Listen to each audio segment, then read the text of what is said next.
चालू आठवडा जो येणार आहे तो आठवडा शेअर बाजारासाठी एकदम महत्त्वाचा असणार आहे, कारण त्या आठवड्यामध्ये आपल्याकडं 7व्या चरणामधले लोकसभेचे मतदान होतं आहे आणि तो आठवडा संपल्यानंतर आपल्याकडं एक्झिट पोल येतात आणि 4 तारखेला आपल्याकडे निकाल येणार आहे आणि म्हणजेच मार्केट जे आहे तर ते खूप एकदम व्होलटाईल असणार आहे आणि तेव्हा ह्या सगळ्या परिस्थितीमध्ये आपण सावधानता बाळगलेली बरी. आपण आपल्या ज्या काय पोझिशन असतील त्या थोड्याशा आपण लिमिटेड ठेवा आणि किंवा लाईट पोझिशनमध्ये राहा.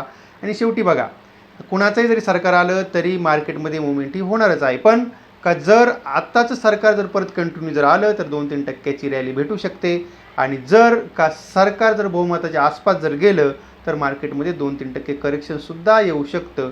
मार्केटला अपेक्षा काय आहे? 272 प्लसच्या वरती BJPच्या जागा आल्या पाहिजेत त्याची.